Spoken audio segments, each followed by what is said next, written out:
গত ৪-৫ দিন ধরে নাগারে বৃষ্টি হয়ে চলেছে পাহাড়ে। অবিরাম বৃষ্টিতে নেমেছে ধস। লিংক রোডে বিপর্যস্ত হয়েছে যান চলাচল। এই পরিস্থিতিতে রবিবার সকালে আকাশ ছিল পরিষ্কার। রোদ ঝলমলে কাঞ্চনজঙ্ঘা দেখতে দার্জিলিংয়ের ম্যালে জড়ো হন বহু মানুষ। বৃষ্টি কমলেও তিস্তার জল চিন্তা বাড়িয়েছে।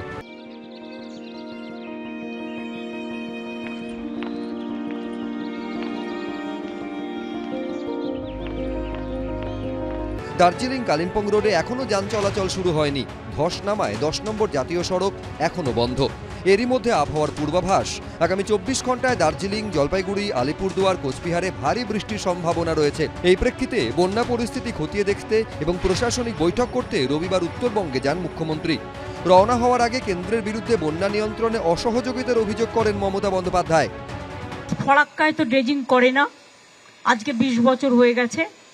ফলে জলটা যদি ফরাক্কা কিছুটা রাখতে পারতো, ড্রেজিং করলে ২-৩ লাখ কিউসেক ট্রেন রাখতে পারতো, তাহলে মালদায় সুতি, ফরাক্কা এই জায়গাগুলো অন্তত বন্যা হতো না। কিন্তু কেন্দ্রীয় সরকার, যেটা তাদের দায়িত্ব ছিল ফ্লাড কন্ট্রোল, কিছুই করে না।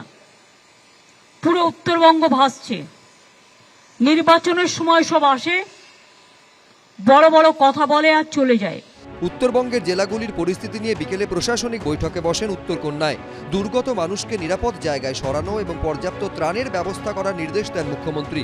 এখানেও তিনি সমালোচনা করেন কেন্দ্রের। ইতিমধ্যেই আপনারা জানেন, গভর্নমেন্ট অফ ইন্ডিয়া ফ্লাডেও ১ পয়সা আমাদের দেয় না। যদিও flood control board, flood action, এগুলো গভর্নমেন্ট অফ ইন্ডিয়ার অধীনে, ফরাক্কা ড্রেজিং করে না। ফলে ফরাক্কায় আরো জল জমা রাখতে পারতো, যার জন্য বিহারও ডুবে, বাংলাও ডুবে। মুখ্যমন্ত্রী মিথ্যে কথা বলছে। এর আগে আইলাতে ১,০০০ কোটি টাকা এসেছিল, সেই টাকা লুটপাট হয়েছে। কেন্দ্র সরকার এই মুহূর্তে কোন রাজ্যকে বন্যার ত্রাণে টাকা দেয়নি। কিন্তু বাংলার মুখ্যমন্ত্রী আগে কেন্দ্রের সাথে সম্পর্কটা কি রাখতে চাই সেটাকে ঠিক করে। মুখ্যমন্ত্রী যদি সবসময় কেন্দ্রের বিরোধিতা করব, কেন্দ্র সরকারের বিরোধিতা করব, কেন্দ্রের বিজেপির বিরোধিতা করুন, কেউ মানা করেনি। কিন্তু ভারত সরকারের বিরোধিতা করাটা আমার মনে হয় দেশপ্রেমিক লোকের কাজ না। উনি যখন বিরোধী ছিলেন তখন তো লম্পজম্প করে কেন্দ্রকে বলতেন যে রাজ্য সরকারকে কোনো রকম ত্রাণ দিও না, কেন বন্যাটা ম্যানমেড। তো বন্যাটা যদি সিপিআই আমলে ম্যানমেড হয়ে থাকে, তো এই আমলে কি ওমেন মেড? পাগলের মতো কথা বলেন। তিনি না জানেন ভূগোল, না ইতিহাস, প্রশাসনের কিচ্ছু বোঝেন না। প্রশাসনটাকে সর্বনাশ করার সব পরিকল্পনা নিয়েছে। বৈঠকের পর শিলিগুড়ির বিধান মার্কেটে অগ্নিকাণ্ডে ক্ষতিগ্রস্তদের হাতে এবং জলপাইগুড়ির চাকিমারিতে বিদ্যুৎস্পৃষ্ট হয়ে একই পরিবারের ৪ জনের মারা যাওয়ার ঘটনায় আত্মীয়দের হাতে তুলে দেন সাহায্য। বৃষ্টি কমলেও তিস্তার জলে কোচবিহারের মেখলিগঞ্জ এবং হলদিবাড়ি এলাকায় জলমগ্ন নদী তীরবর্তী বহু এলাকা।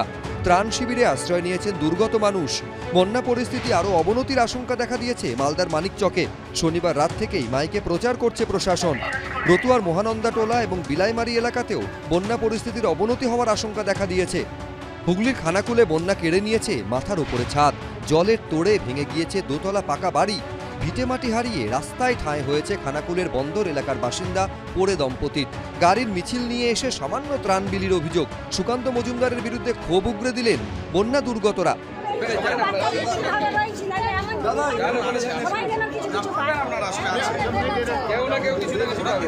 এদিন পশ্চিম মেদিনীপুরের ডেবরার খাজুরি এলাকায় বিজেপি রাজ্য সভাপতি ত্রাণ বিলি করে বেরিয়ে যাওয়ার পরই ক্ষোভে ফেটে পড়েন গ্রামবাসীদের একাংশ।